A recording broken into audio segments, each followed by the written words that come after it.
Lebanye Kenemono. Mwabu Emeka, Ed, Keazor, Ezennia, Ugonabo.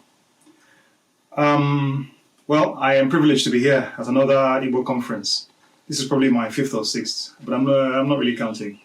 But it's a privilege to commune with my brethren and sistren. The topic, Unleashed, the Enugu Rangers Revolution, 1970-77. And this is within the wider context of the theme for this year's conference, which is disruption. I think my introduction will probably be on the theme of disruption, Enugu Rangers. What's the link? There's a big link, because in the course of this presentation, I'm going to go through the birth of Rangers, the whole concept of Rangers, and its place within the wider framework of events at the time in the ecosystem in which Rangers was located. I promise you that the whole timeline of Rangers' existence, at least in the first 7 years, was about disruption. In a positive sense, it wasn't so much about, because disruption and destruction sound similar, but about changing the narrative, disrupting the status quo, defying expectation. That's what Rangers was all about. And in the course of my presentation, I will highlight a few of the examples at which this theme of disruption was exemplified in the pathway of Rangers' journey from 1970 to 1977. Dalono.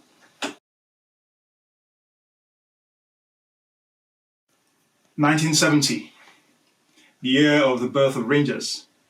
But then 1970, Rangers' birth in 1970 wasn't the only thing that happened in that year, as you can probably imagine. A few other things that happened. January 15, 1970 marked the end of the Nigerian Biafra War. I don't want to go into too much detail. All I will say is that most people were relieved the war had ended, for sure. But then we had to deal with the trauma of having experienced several years of conflict, deprivation, seeing death. We also had to deal with the fact that by the time we came out, our fathers and mothers were mostly indigent. I won't use the word desperate, but impoverished. And when you have a man or a woman who before the war was affluent, independent, as our people are, to come out at the end of the war and be completely dependent on food rations, dependent on charity, or even without, was a massive change. Many of our people succumbed to the psychological trauma of this 3-year conflict. But then the overwhelming atmosphere was of determination to get back on our feet. Now, the administration of the East Central State, was burdened with dealing with almost 7 million people in desperate need of care. Food, housing, utilities were their priority. But then a group of visionaries saw that there was the bigger issue in the state, and one of the biggest stimuli for recovery, apart from the material and physical, the tangibles, I should say, was the psychological. And these visionaries saw that sport as an activity had the potential to mobilize, motivate, and raise the morale of the population. 3 of these individuals I will name now were really at the core, birth of Rangers, I should say. I start with Chief A.W. Ibe, a businessman, a transporter. He had his finger in several pies. He was approached by 2 gentlemen. One, Dr. Jerry Enyazo, a sports administrator, a great sports mind. And another gentleman, John Egu, J.A. Egu, a pharmacist. J. Egu had been the founder before the war of the famous Onitsha Red Devils, a football fanatic and a very successful professional, one of the founders of the Pharmaceutical Society of Nigeria. And these two saw the power of sports to bring people together and to raise them. So what did they do? They knew that, look, things were tough. You needed material, financial push to realize this dream. So what did they do? They approached A.W. Ibe and sold the vision to him. And thankfully, Ibe saw this vision and then approached the state government to support this dream. And the Central State government of Ukpabi Asika bought into this. But then there was a problem. The state's priority was food, infrastructure, education, utilities. Sport was definitely lower in the pecking order, but they gave their backing in the first instance. And whatever material they could supply, they did. At one of the early meetings of the, at the formation of Rangers, a lady attended. She was a welfare officer in the Ministry of Social Development, Mrs. Julia Lale. And the problem of finance was raised. This woman came up with the idea of food as consideration. They didn't laugh at it. They saw the merits, because at that time, food was one of the most important material tangibles in the East Central State. For people who had been devastated by hunger, food was one of the most important relief materials that was being supplied. In fact, it was the most important relief material being supplied at the end of the war. And the committee bought into it. And eventually the players, I beg your pardon, were given food as consideration, which they could sell to gain some kind of financial recompense for their activity. Let's not forget that football at this time was an amateur sport. So eventually, that's how the team was born. Now, it wasn't called Rangers. It was called the Black Rocks of Enugu. This being a pre-war team in the old Eastern region. The team of Enugu. The Black Rocks before the war wasn't a particularly successful team. They did okay, but the star team in the Eastern region was the Port Harcourt Red Devils, followed by the Iba Ajie Killers, and then by the Onitsha Red Devils. But then, the state administration was based at Enugu, so the thought of being to use the infrastructure, at least the goodwill, if any existed, of the Black Rocks. Now, they had one advantage. Before the war, a massive demographic of Igbo players who had been stars of the National League. Players like Shedrack Ajero Rangers, who had been the star of the great ECN team of the early 60s, and a midfielder and captain of the Green Eagles at one stage. Luke Okpala, Jazz Bukana, who was also of the ECN, and also the Green Eagles team of the mid-60s. Cyril Okosieme, goalkeeper of stationery stores before the war. Many of these men had fled back to the east at the beginning of the hostilities, understandably. And during the war, they had become what was known as the Biafra national team, alongside many other players like Dominic Nwobodo. They had been part of what was known as the Biafra national team, which of course never played any international matches. And clearly there are difficulties of training during a war where there was so much uncertainty, so much insecurity, and so much deprivation. To train, you need to eat food. But then, fundamentally, they had stayed together as comrades during the war. They were in Enugu at the time, and they were a readily available human resource for the formation of this team. And they became the Black Rocks team that the East Central State adopted.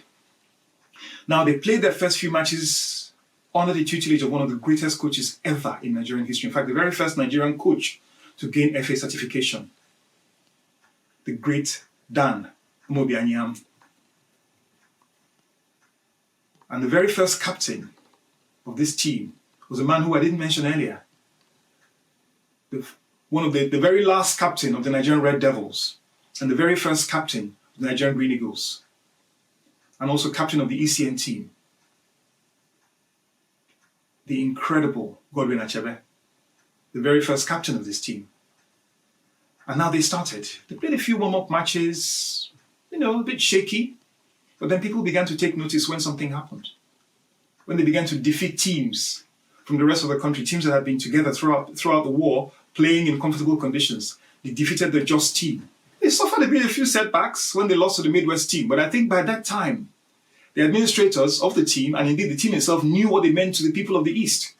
When they lost to the Midwest team in May 1970, and Coach Dan Anyem was almost mobbed by angry fans of this team, because what was clear now was that this team was not just a football team. It was the very heartbeat, the very pride of their people. And the team listened. In July 1970, the Black Rocks played against ECN. Now, this pairing is almost comparable to having the, should I say, the old Asaba Tex of Asaba, with due respect to them, or let me say the old Vasco da Gama of Enugu, play against AC Milan. ECN was a team filled with stars. ECN in 1970 had won the Challenge Cup later on in the year, had played for several years with players like, Amusa Shitu, Peter Anieke. It was an incredible team. And Rangers beat ECN. Sports administrators at the national level had said, Rangers, I beg your pardon, Black Rocks as they were called, are going to need 3 years before they can emerge. But that sign, that signal had been set by the defeat of ECN. As if that wasn't enough. By September 1970, the Black Rocks won its first title, the East Central State Football Association title, the FA Cup for the state in 1970. And this team defied expectation further by going on that year to play in the FA Cup. They had a few difficulties. It was hard for them to get through to the final. But then, by 1971, something happened.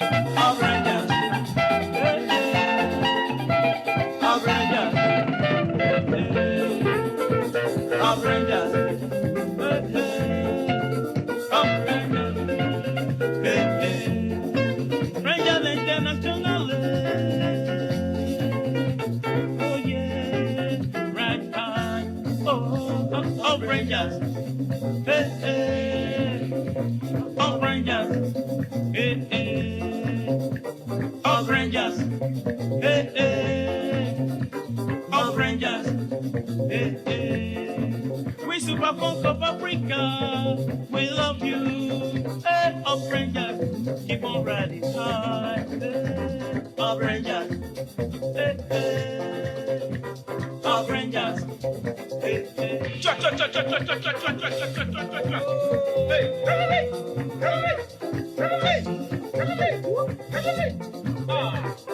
So, my brother.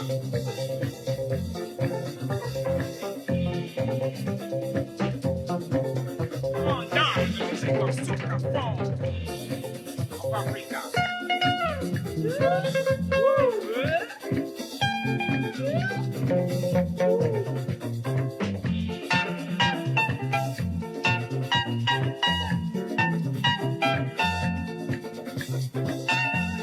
1971. Well, the team that the experts had said would need 3 years to get into the national framework pulled a bit of a surprise by winning the Amakri Cup in January 1971. Yes, the Amakri Cup was the informal national league because the national league didn't start formally till 1972. But by then, the Amakri Cup had been Nigeria's national league, and this team, which no one had expected to reach the forefront of Nigerian football, won this cup in 1971. Please tell me if I'm wrong, but that sounds like disruption. Disruption, defiance of expectations. 1971. But that wasn't all. Something else was happening on another side of the football field. The state academicals, obviously the junior team went on to win the Manuel Adebayo Cup, which was the National Academicals Championship at the time. A team comprising men who would soon become legends like Christian Chukwu, Obed Ariri, Patrick Ekeji, Godwin Obueze, so many others. Dominic Ezani shocked Nigeria by winning the Academicals Cup. So within a matter of months, teams from the East Central State had won both the Amakri Cup and the Academicals Cup. What was to come? By 1971, the name Rangers was now set in stone. There's a little story about this. The name had been chosen by the Rangers, by the State Football Association. Now, there is speculation that the name was sourced from the Biafran Rangers unit, which was active during the war. And in fact, the selection of this name caused such problems that the GOC of the Army Division at Enugu, Colonel Ilia Bisala, sent for the team and actually ordered that they should not use that name because it was reminiscent of a wartime unit. Now, BC Ezennia, the secretary of the Rangers board, or the Football Association and the Rangers board, put a question to Colonel Bisala in very simple terms. Excuse me, sir. The army team is called Octopus. Are you octopuses? Do you dress like octopuses when you are out on the field?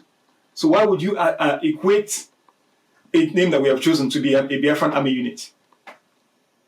The further argument advanced by the managers being that there were forest rangers based at Enugu in the forestry department, and that the team was simply commemorative of the forest rangers. Now, between you and me, it sounds a bit tenuous, but whatever the case may be, Colonel Bisala, first of all, burst out laughing at the explanation that was given.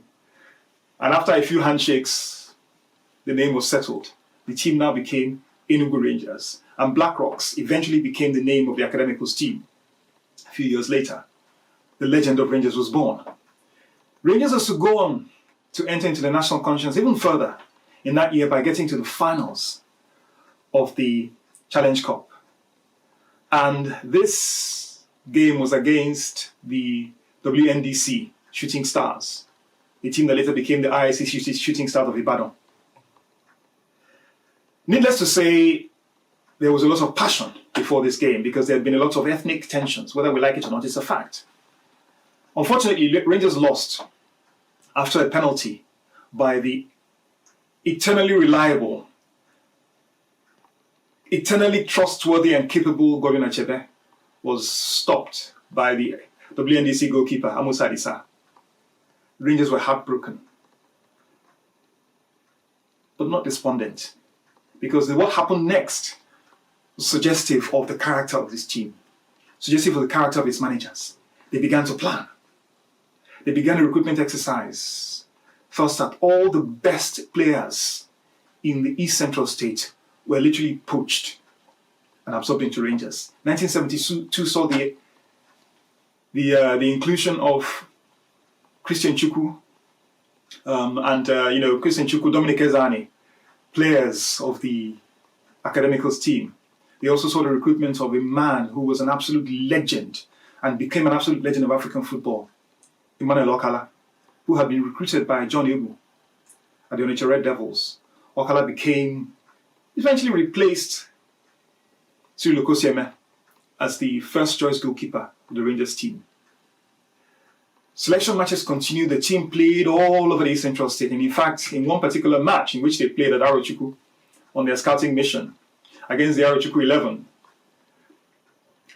Rangers won this match 10-1. But then Arochukwu celebrated. In fact, Abalebe, they shot guns in celebration because the fact that they could score one goal against this monster, Okala, for them was something to celebrate. But then it was also part of a larger plan, because it was about sensitizing the state, the people, bringing the players closer to the people, and I was also towards sporting talents. Rangers, unfortunately, did not win the Challenge Cup in 1972. The consolidation was still going on. But then by 1973, there was a signal of the strength of this team in the sense that by the time Nigeria won the gold medal at the All Africa Games, several Rangers players were represented. In fact, Emmanuel Okala was the first choice goalkeeper of the Green Eagles. Then we move on. Things were going to happen the year after. However, if there was one match that would define the characteristic spirit of Rangers, it was a match against the Lagos Garrison Organization team in 1971, in which the passion that was on display on that field was almost reminiscent of the combat that had been experienced by many of those on that field a few years before. The Lagos Garrison Organization represented the army. Rangers, as far as they were concerned, represented the Igbos. And if there was any kind of ambiguity about the nature of that match, I think I can dispel that by the fact that at one stage, 4 Rangers players had to be carried off the field at several stages injured. And in fact, one of their key players, Dominic Mobodo, had such a bad head injury that it bled so badly he had to be wrapped up in bandage. And he needed to be substituted, but he refused to leave the field. And in fact, continued to play. And Rangers won that match. And Mobodo earned the nickname Alaji. If there was any indication of Rangers spirit, that match defined it.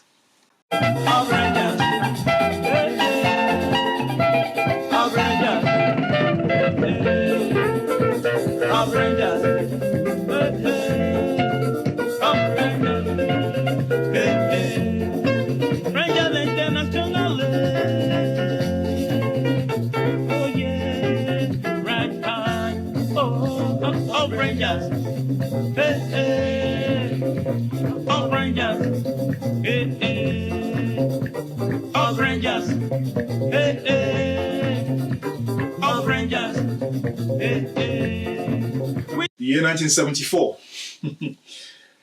This could possibly be described as, I would say, was one of Rangers' most successful years.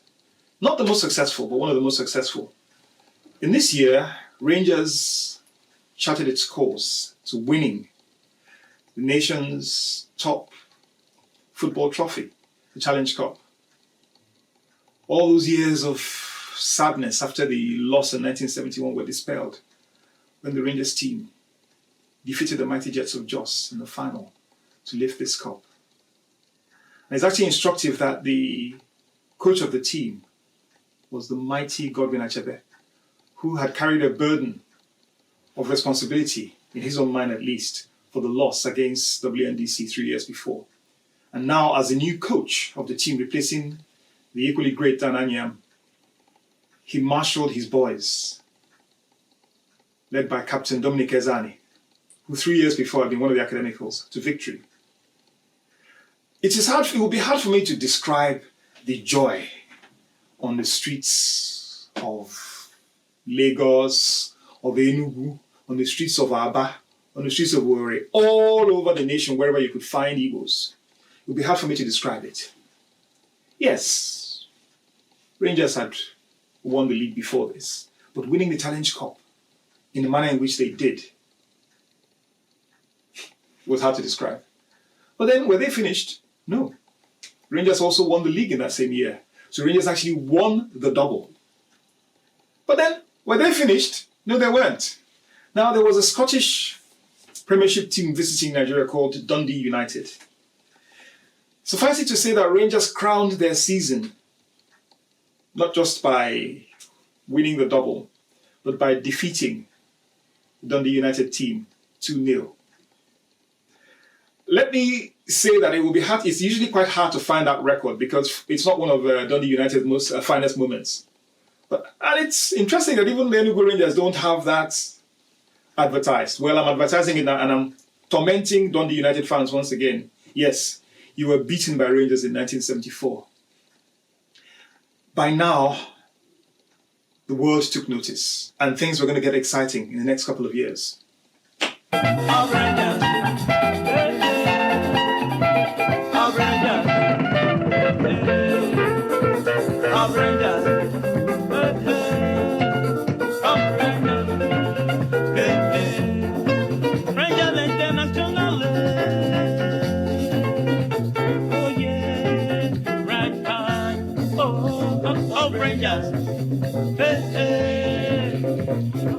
The years 1975 and 1976.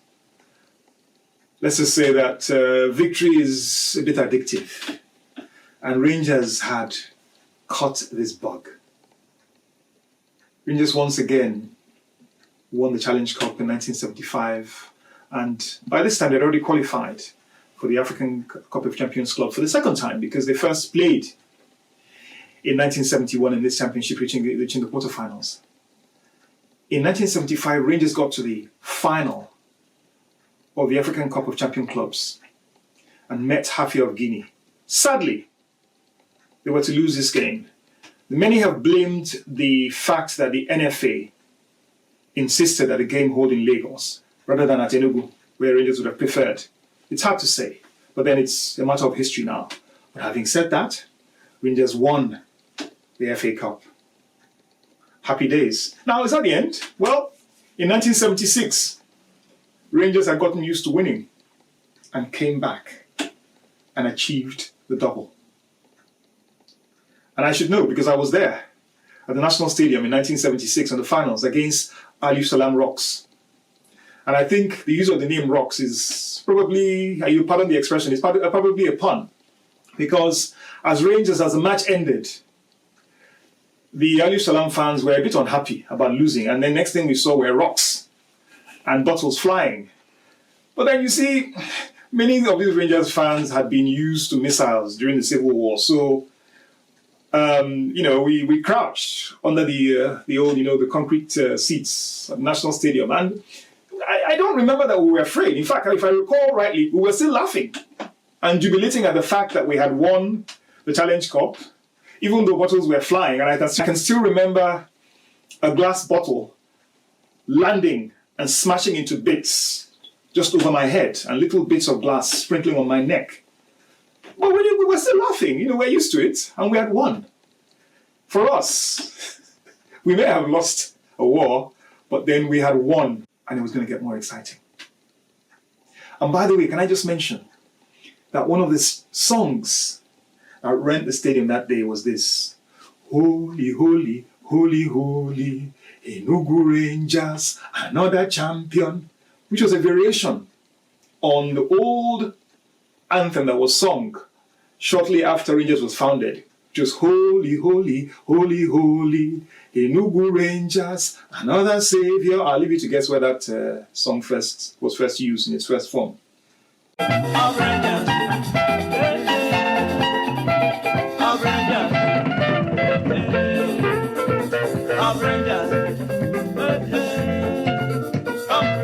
1977, what a year. The year started off with news that Emmanuel Okala had been awarded the African Player of the Year by the African Sports Journalists Union, the first Nigerian to be bestowed with this honor.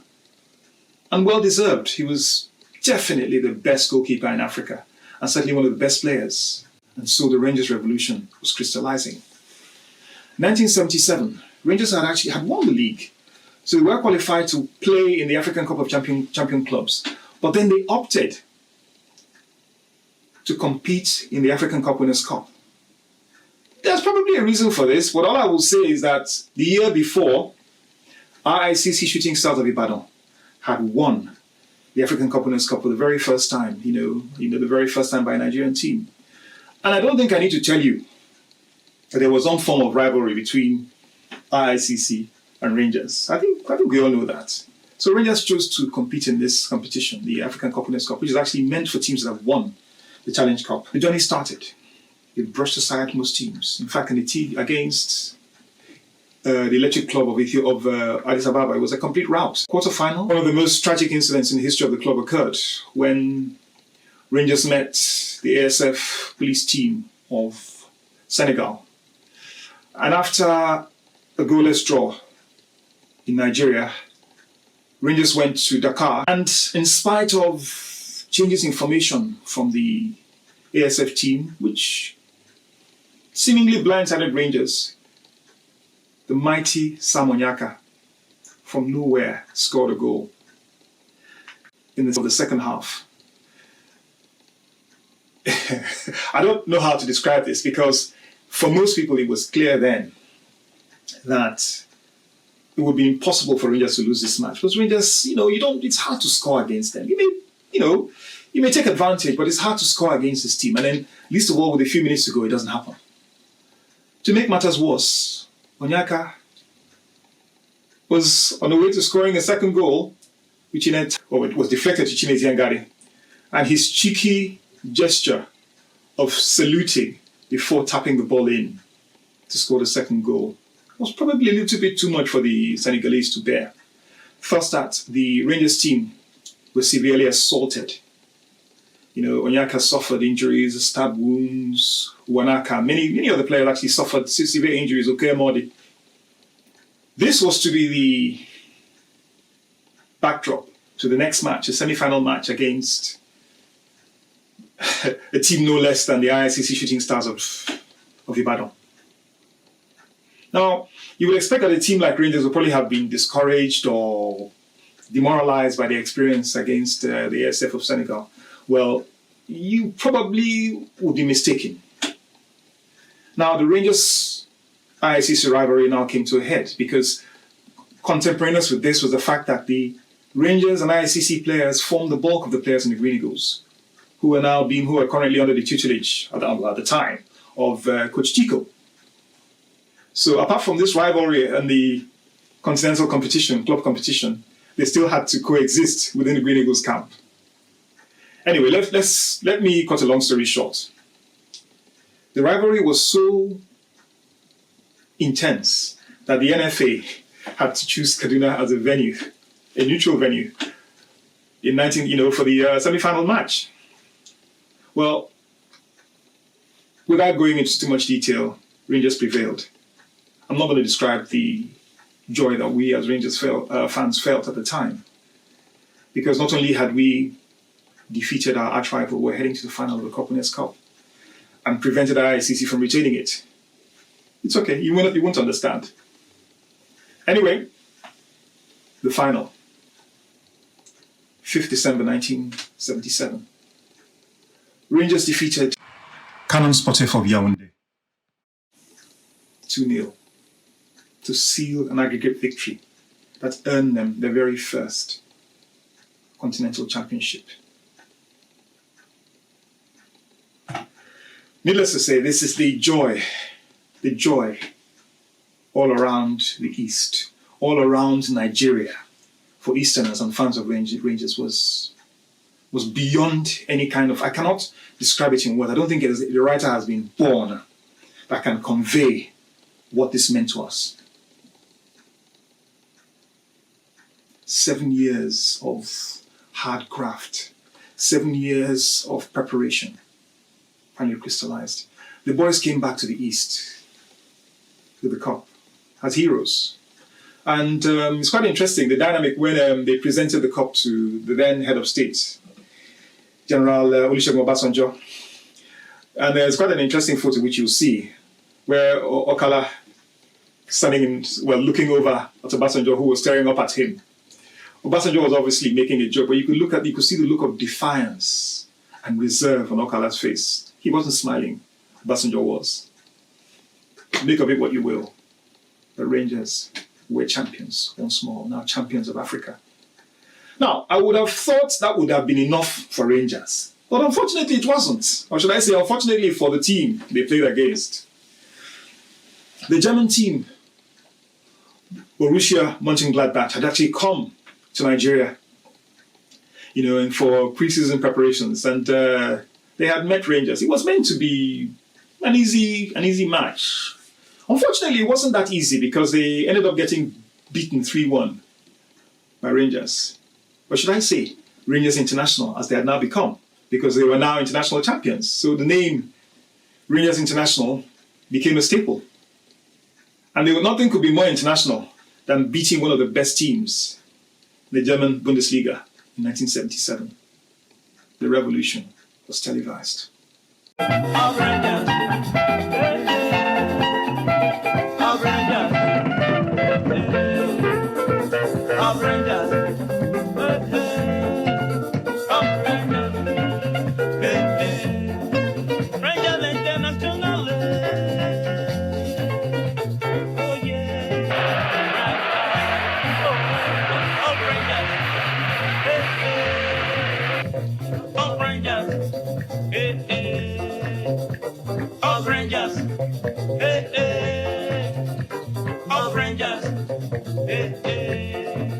Super Funk of Africa, we love you.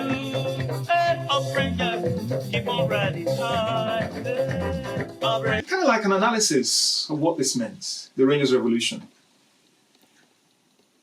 It was not simply about the determination of the player, which was obvious. It was not simply about the passion of the players, which is evident. It wasn't simply about the individual skills and the energy that they brought on the field.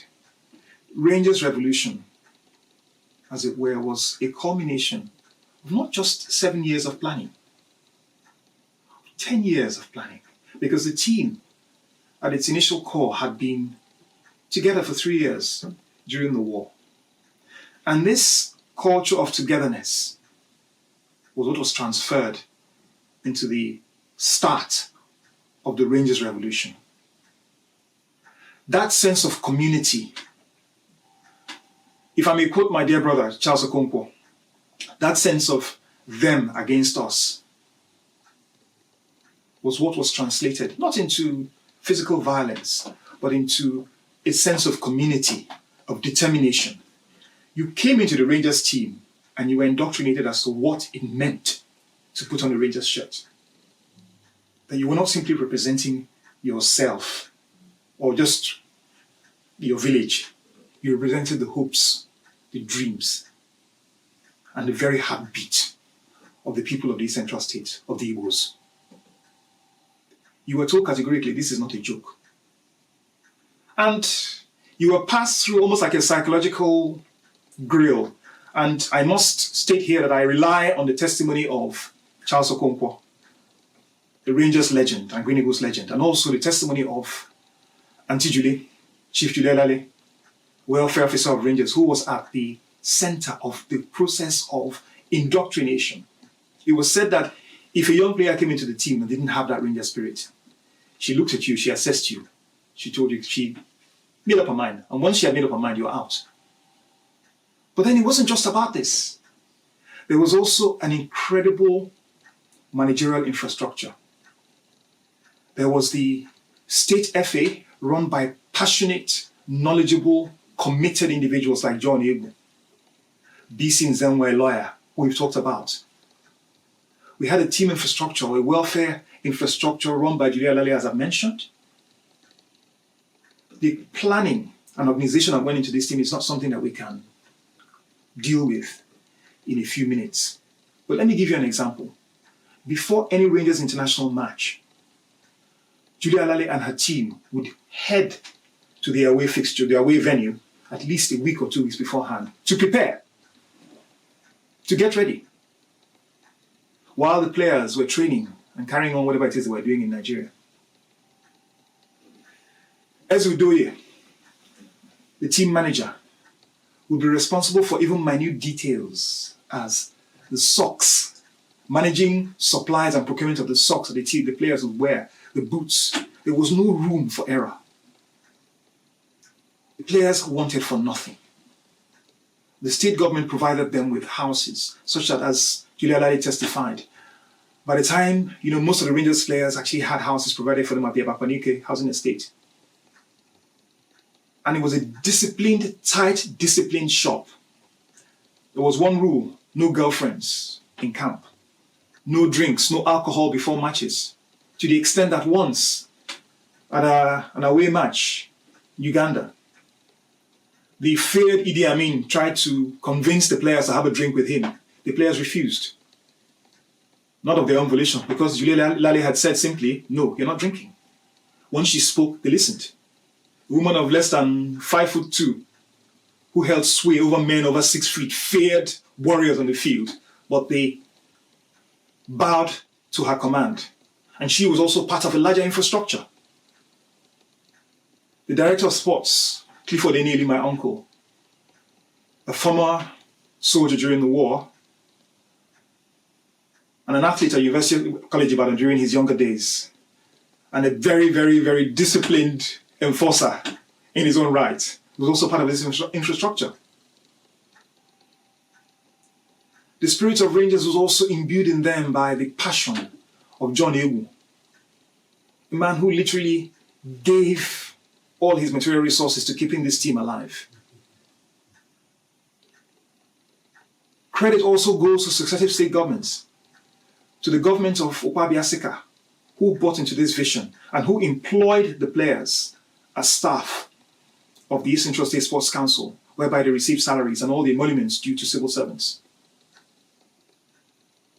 Also, credit goes to Colonel Atompera, who denied the players nothing. Anything they asked for, he made sure they had.